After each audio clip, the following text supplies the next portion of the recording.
고린도전서 15장 말씀은 부활장으로 알려져 있습니다. 예수 그리스도의 부활로 말미암아 그를 믿는 모든 성도들은 그리스도 안에서 새로운 피조물로 부활하게 될 것을 말하며 영광스러운 그날을 고대하게 합니다. 그런데 사도 바울은 오늘 부활을 이야기함에 앞서서 먼저 복음에 대해서 이야기하고 있습니다. 1절 말씀입니다. 형제들아, 내가 너희에게 전한 복음을 너희에게 알게 하노니 이는 너희가 받은 것이요 또 그 가운데 선 것이라. 바울은 고린도 교회가 복음을 전했고 고린도 교회는 바울이 전한 그 복음을 받아들였고 그 가운데 서 있다라고 오늘 말하고 있습니다. 그리고 그 가운데 서 있을 때 어떠한 일이 일어납니까? 2절 말씀에 바울이 전한 이 복음을 굳게 지키고 헛되이 믿지 아니하였으면 그로 말미암아 구원을 받으리라 바울은 이야기하고 있습니다. 복음이 무엇입니까? 죄로 인하여 이미 영적으로 죽은 우리가 예수 그리스도를 통하여 새로운 생명을 얻었음을, 그리고 예수 그리스도를 통하여 믿음으로 우리가 구원받았음을 말하고 있습니다. 그렇다면 우리가 어떻게 예수 그리스도를 통하여 새로운 생명을 얻고 예수 그리스도를 믿음으로 구원을 받을 수 있을까요? 그것은 바로 예수님의 죽으심과 부활하심이 있었기 때문입니다. 즉 복음의 핵심은 예수 그리스도의 죽으심 그리고 다시 부활하심이라는 것입니다. 그래서 3절과 4절 말씀은 이렇게 말합니다. 우리 3절과 4절 같이 읽겠습니다.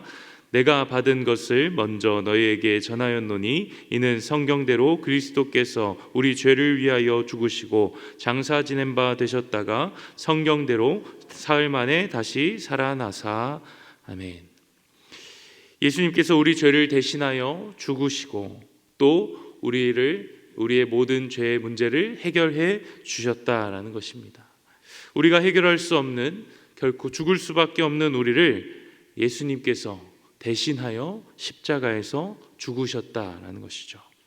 또한 예수님께서는 죽은 자 가운데서 부활하사 예수 그리스도를 믿는 모든 자들에게 우리 또한 주님 안에서 부활하게 될 것을 소망하게 하셨습니다. 그런데 오늘 말씀 가운데 아주 중요한 표현이 있습니다. 바로 이 모든 일이 성경대로 이루어진 일이라는 것입니다. 예수님이 죽으시고 부활하심은 성경에 이미 기록된 것이고 하나님께서 이미 말씀하신 바라고 오늘 사도 바울은 강조하고 있습니다. 그렇다면 사도 바울이 성경대로 죽으시고 성경대로 부활하셨음을 강조하고 있는 그 이유는 무엇일까요? 그것은 예수님의 부활과 죽음과 부활이 실제로 일어난 사건임을 말하고 있는 것입니다. 오늘도 부활을 믿지 못하는 많은 사람들이 있습니다. 많은 경우 예수님께서 나를 위하여 죽으신 것, 십자가에서 죽으신 것을 인정하고 동의하고 받아들이는 사람들은 많지만 예수님이 부활하셨음을 믿지 못하는 사람들이 많다라는 것입니다. 어쩌면 이것은 당연한 일일 수도 있습니다. 왜냐하면 우리는 부활을 우리의 이성적으로 받아들일 수 없기 때문입니다. 우리는 단 한 번도 누군가가 부활한 것을 목격하거나 또 내가 부활해 본 경험이 없기 때문입니다. 그런데 이러한 불신은 오늘날만 있었던 것이 아니라 바울이 살았던 이 당시에도 예수님의 부활을 믿지 못하던 사람들이 많았다라는 것입니다. 그리스도를 나의 구주로 믿었음에도 불구하고 여전히 예수님의 부활을 의심하고 또 믿지 못하는 사람들이 있었습니다. 그렇게 오늘 사도 바울은 세 가지 근거를 통하여서 부활이 사실임을 말해주고 있습니다. 그 첫 번째 근거가 바로 성경대로라는 것입니다. 예수님께서는 성경대로 죽으셨습니다. 여기서 말하는 성경은 구약 성경을 의미합니다. 예수님의 죽음은 우연히 어떻게 하다 보니까 일어난 것이 아니라 성경대로 하나님의 뜻대로 일어난 사건입니다. 그런데 여기서 끝이 아닙니다. 성경대로 죽으신 예수님은 성경대로 부활하셨다라는 것입니다. 그 사실을 말해주고 있는 대표적인 구약의 성경이 있습니다. 시편 16편 10절 말씀에 이렇게 이야기하는데요. 이는 주께서 내 영혼을 수월에 버리지 아니하시며 주의 거룩한 자를 멸망시키지 아니하실 것입니다.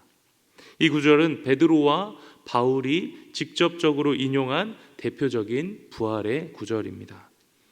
즉 성경대로 죽으신 예수님이 성경대로 부활하셨다라는 것입니다.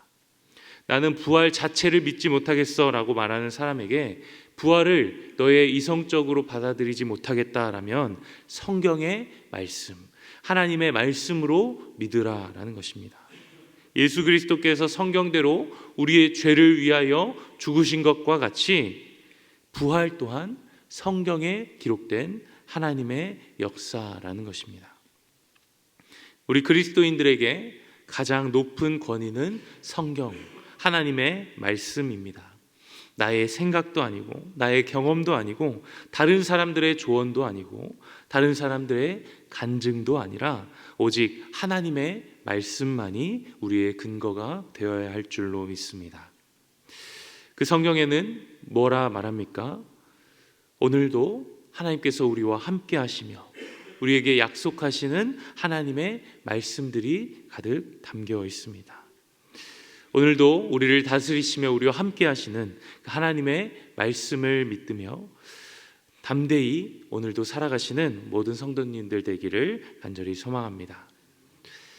예수님의 부활이 사실임을 말하고 있는 두 번째 근거는 바로 예수님의 부활을 목격한 목격자들이 있다라는 것입니다. 5절부터 7절까지 이렇게 말하는데요. 게바에게 보이시고 후에 12 제자에게와 그 후에 500여 형제에게 일시에 보이셨나니 그 중에 지금까지 대다수는 살아있고 어떤 사람은 잠들었으며 그 후에 야고보에게 보이셨으며 그 후에 모든 사도에게와. 오늘 사도 바울은 부활하신 예수님을 만난 사람들을 열거하고 있습니다. 여기에는 예수님의 12 제자뿐만 아니라 500여 형제들까지 등장합니다. 그런데 이 500여 형제들에게 어떻게 보이셨냐라고 이야기할 때 사도 바울은 일시에 보이셨다라고 말합니다. 즉 500여 사람들에게 일시에 보이셨다라는 것은 예수님의 부활이 제자들이 꾸며낸 이야기가 아니고 그들이 단체로 환각 상태에서 목격한 것이 아니라 정말 실제 확증적으로 예수님을 만났다라는 것입니다. 바울이 이를 자신 있게 이야기할 수 있었던 또 다른 이유는 그들 중에 대다수가 여전히 살아있었기 때문입니다. 만약 부활을 믿지 못하겠으면 살아있는 그들에게 직접 가서 물어보아라 라는 것이죠. 또한 바울은 그들 중에 이미 떠난 사람들을 향하여 이렇게 이야기합니다. 그들이 죽은 것이 아니라 잠들었다라고 표현합니다. 이는 예수 그리스도 안에서 성도들의 부활이 죽은 것이 아니라 확실히 부활이 있음을 이야기하고 있다라는 것입니다. 이것은 단순히 부활은 우리의 희망사항이 아니라는 것입니다. 성경으로 말씀하신 하나님의 확실하신 약속이다라고 오늘 바울은 이야기하고 있습니다. 오늘 하루를 살아가며 우리가 이해하지 못하는 일들 또 어려운 일들을 만날 때마다 이 부활이 우리 가운데 확실함을 우리가 다시 한번 되새기며 또 그것을 믿으며 나아가는 우리 모든 성도님들 되기를 간절히 축복합니다. 마지막으로 바울은 자기 자신의 예수 그리스도를 만난 부활의 증인임을 이야기하고 있는데요. 8절 말씀을 보시면 이렇게 말합니다. 맨 나중에 만삭되지 못하여 난 자 같은 내게도 보이셨느니라. 만삭되지 못하여 난 자 같은 내게도 예수님께서 그 부활하신 예수님께서 찾아오셨다라는 것입니다. 여러분들 그런데 생각해 보면 바울의 입장으로 예수님을 만난 이야기를 꺼낸다라는 것 자체가 매우 부담스러운 이야기였습니다. 왜냐하면 바울이 부활하신 예수님을 만난 그 이야기를 꺼내기 위해서는 바울이 만난 곳 그 다메섹 도상 그리고 그가 예수님을 믿는 사람들을 붙잡아서 옥에 가두던 그 자신의 수치스러운 과거의 이야기를 꺼낼 수밖에 없었기 때문입니다. 바울은 자신의 과거를 이렇게 평가합니다. 9절 말씀에 나는 사도 중에 가장 작은 자라. 나는 하나님의 교회를 박해하였으므로 사도라 칭함받기를 감당하지 못할 자니라 이야기합니다. 안 그래도 자신의 사도권을 도전하고 사도권에 대해서 의심하고 있는 고린도 교회 성도들인데, 그가 자신의 수치스러운 과거, 사도라는 이름에 걸맞지 않았던 자신의 그 부끄러운 행동들을 이야기한다는 것 자체가 매우 부담스러운 이야기입니다. 그럼에도 불구하고 바울은 이렇게 고백합니다. 우리 10절 말씀 같이 읽겠습니다. 그러나 내가 나된 것은 하나님의 은혜로 된 것이니 내게 주신 그의 은혜가 헛되지 아니하여 내가 모든 사도보다 더 많이 수고하였으나 내가 한 것이 아니요 오직 나와 함께 하신 하나님의 은혜로라. 아멘. 바울은 모든 것이 하나님의 은혜다 고백합니다. 이 짧은 구절 안에 은혜를 3번이나 강조하며 말하고 있다는 것입니다. 우리의 인생은 은혜 없이 살아갈 수 없는 인생임을 고백합니다. 심지어 바울은 다른 사도들보다 더 큰 수고와 헌신을 행했지만 이조차도 내가 한 것이 아니라 하나님의 은혜로 행한 것이다 고백하고 있습니다. 예수 그리스도를 박해하던 그가 어떻게 이러한 은혜의 사람이 될 수 있었을까요? 자신의 열정과 열심으로만 살아가던 그가 어떻게 자신의 모든 공로를 내려놓고 모든 것이 하나님의 은혜였다라고 고백하며 살아갈 수 있었을까요? 그것은 바로 부활하신 예수 그리스도를 만났기 때문입니다. 바울은 자신의 삶을 통하여 예수 그리스도의 부활이 사실임을 증거하고 있습니다. 말씀을 정리합니다. 오늘 바울은 3가지 근거를 통하여서 예수님의 부활을 믿지 못하는 사람들에게 이야기하고 있습니다. 예수님의 부활은 성경대로 된 것이다. 또 부활을 목격한 많은 사람들이 있다. 그리고 부활하신 예수님을 만난 자신의 삶이 이렇게 변화되었음을 오늘 말하고 있습니다. 우리 또한 부활이 사실임을 믿습니다. 예수님의 부활이 과거에 있었던 한 사건이 아니라 오늘도 우리의 삶을 변화시키시며 다시 오실 그 날, 예수님께서 이 땅 가운데 재림하실 그날에 우리 또한 영광스러운 부활의 몸을 입고 영원한 하나님의 나라에서 하나님과 함께 살아가는 그 소망이 우리에게 있음을 우리가 확신하기 때문입니다.